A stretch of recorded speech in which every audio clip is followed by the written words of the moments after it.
হ্যাঁ, আজ থেকে 5 দিন পরে মাঘ মাস আরম্ভ হবে। আজ পুত্রদা একাদশী তিথি। পুত্র দান করে বলেই এই একাদশীর নাম পুত্রদা। বলতেছে আজ পুত্রদা একাদশী তিথি। বলতেছে আজ পুত্রদা একাদশী তিথি। এই তিথি পুত্র দান করে বলে এই একাদশীর নাম হচ্ছে পুত্রদা একাদশী। হ্যাঁ, তাদের কথা শুনে রাজা বললেন, হে মুনিবৃন্দ, আমি অপুত্র, তাই পুত্র কামনায় অধীর হয়ে পড়ছি। তাদের কথা শুনে রাজা বললেন, রাজা মুনিবৃন্দকে বলতেছে যে আমি অপুত্র, আমার কোনো পুত্র সন্তান নেই, তাই আমি পুত্র কামনায় আমি খুবই অধীর হয়ে পড়েছি। যেহেতু আমার পুত্র নেই, সে পুত্রের জন্য আমি খুবই ব্যতিব্যস্ত বা অধীর, যে আমি কিভাবে পুত্র পাবো। ওই যে মুনিদেরকে সে বলল। এখন আপনাদের দেখে আমার হৃদয়ে আশার সঞ্চার হচ্ছে, কিন্তু আপনাদের দেখে আমার হৃদয়ে একটা আশার সঞ্চার হলো। এই দুর্ভাগা পুত্রীর প্রতি অনুগ্রহ করে একটি পুত্র প্রদান করুন। মুনিদের কাছে সে রাজা পুত্র চাচ্ছে, পুত্র সন্তান চাচ্ছে। মুনিগণ কহিলেন, হে মহারাজ, আজ সেই পুত্রতা একাদশী তিথি, তাই এখনই আপনি এত ব্রত পালন করুন। এখন মুনিগণ বলছে যে আজকে পুত্রতা একাদশী, আপনি এই ব্রত পালন করুন, এখনই আপনি এই ব্রত পালন করুন। ভগবান শ্রীকেশবের অনুগ্রহে অবশ্যই আপনার পুত্র লাভ হবে। মুনিগণ রাজাকে বললেন যে আপনি আজকে এই পুত্র একাদশী, আপনি একাদশী ব্রত পালন করেন, অবশ্যই শ্রীকেশবের কৃপায় আপনার পুত্র সন্তান লাভ হবে। মুনিদেবের কথা শোনার পর যথা বিধানে রাজা কেবল ফলমূল দিয়ে আহার করে সেই ব্রত অনুষ্ঠান করলেন।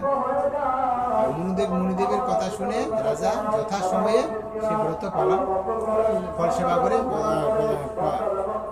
আহার করে সেই ব্রত সেই নিষ্ঠা সহকারে পালন করলেন। দ্বাদশী দিনে উপযুক্ত সময়ে শস্যাদি সহযোগে পালন করলেন। মুনিদেব প্রণাম করে নিবেদন করে নিজ গৃহে ফিরে গেলেন। ব্রতপূর্বভাবে রাজার যথাসময়ে একটি তেজস্বী পুত্র লাভ রাজার সেই ব্রত পালন করে একটা পুত্র সন্তান সে লাভ করলো।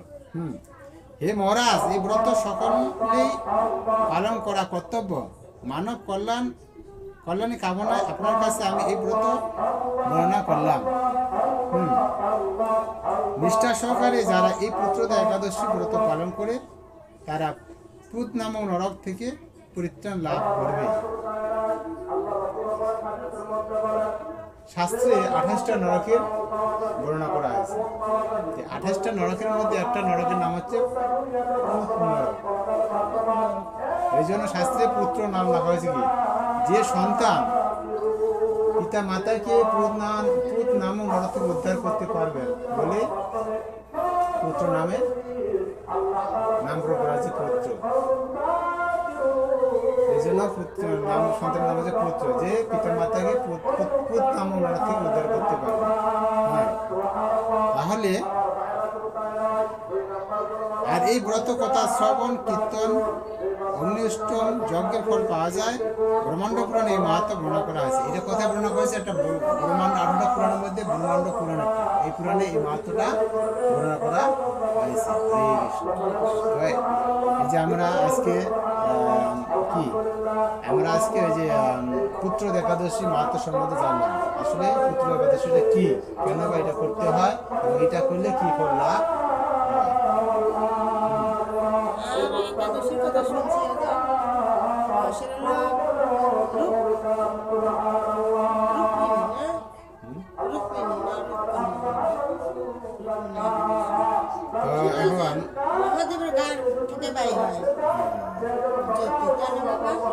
এখন একাদশী এখানে ইয়েগুলো এখন আমরা দুটো শ্লোক শ্রীমদ্ ভগবদ্গীতা শ্রবণ পাঠ করব। হ্যাঁ,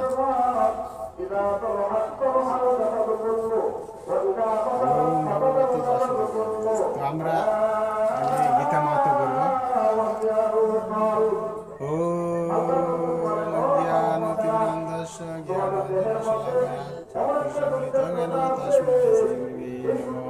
শ্রী চৈতন্য স্থাপিতং ভূতলে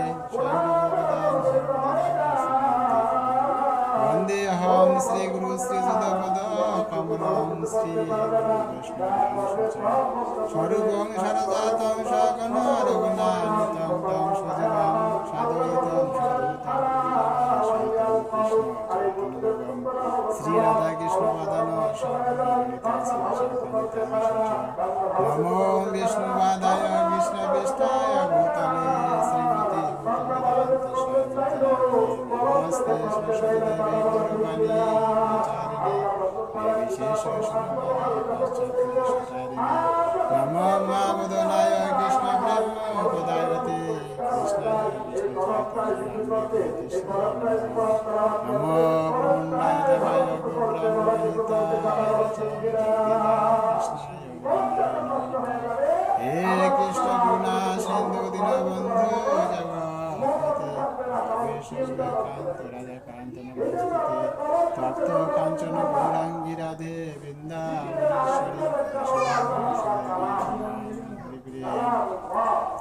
বৃন্দাবনী তুলসীদা বই প্রিয়া হই কেশব সচন বিষ্ণু ভক্তি পঞ্চতত্ত্বাত্ম কৃষ্ণং ভক্তরূপ স্বরূপকং ভক্তবতার বাঞ্ছা কল্পত্রবশ্য কৃপা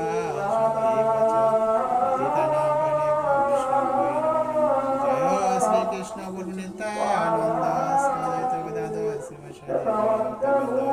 হরে কৃষ্ণ কৃষ্ণ কৃষ্ণ হরে হরে হরে রাম রাম রাম হরে ওম নমো ভগবতে বাসুদেবায় ওম নমো ভগবতে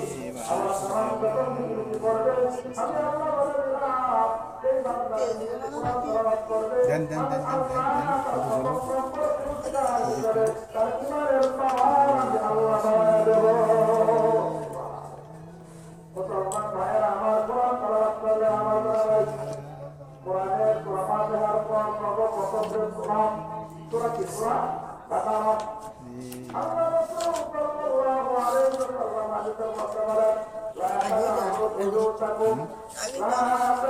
আজকে আমরা ভক্তিযোগ আলোচনা করবো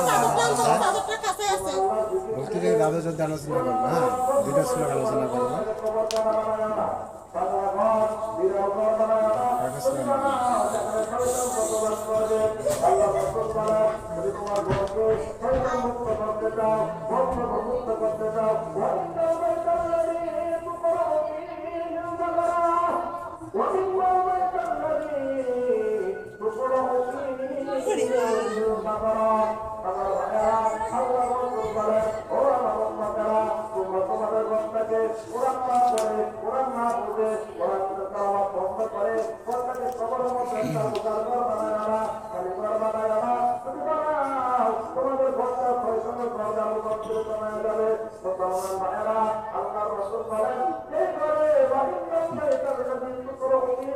তাহলে আমরা আজকে ভক্তিযোগের 6 নম্বর 7 নম্বর শ্লোক আমরা এখানে ভগবান বলছি যে যেহেতু সর্বাণী কর্মাণি মই সন্ন্যাসপত্রাহ অনন্য এব এগুণ ধ্যান্ত মাম পশ্যতে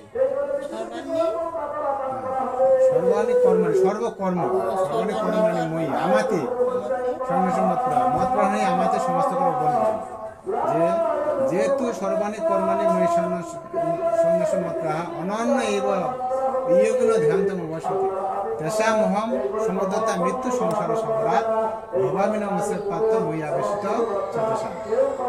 এটা হচ্ছে সংস্কৃত শ্লোক, আমরা বাংলাটা এখন পড়বো। এখানে গীতার গানটা বলবো, যে আমারে সম্বন্ধিতে সর্বকর্ম করে আমারে স্বরূপে নিত্য ধ্যান করে, জীবের যে মোরে সপি আমাতে আসক্ত অনন্য যে ভাব ভক্তি তাহে অনুভক্ত, যে ভক্তকে মৃত্যুরূপ এ সংসার হতে উদ্ধার করি শীঘ্র যার ভালো মতে। এখানে বলছে যে অনুবাদ হচ্ছে যে বলছে যারা সমস্ত কর্ম আমাকে অর্পণ করে মত প্রাণ হয়ে অনন্য ভক্তি যোগের দ্বারা আমার ধ্যান করতে করতে উপাসনা করেন, হে পার্থ আমাতে আবিষ্ট ছিল সেই সকল ভক্ত আমি মৃত্যু সংসার সমুদ্র থেকে অচিরেই মুক্ত করিয়া রাখি। কি বলছে যে যারা সমস্ত কর্ম আমাকে অর্পণ করে মত পুরাণ অনন্য ভক্তিযোগের দ্বারা, হ্যাঁ, আমার ধ্যান করিতে করিতে উপাসনা করেন, হে পার্থ, আমাকে আবিষ্ট সে সকল ভক্তদের আমি মৃত্যু সংসার সমুদ্র থেকে অশ্রী মুক্ত করিয়া রাখি। তাহলে অনন্য এখানে বলছে যে অনন্য অনন্য ভক্তিটা কি? তাহলে অনন্য ভক্তিটা কি আমাকে জানবো, যে অনন্য ভক্তি যোগের দ্বারা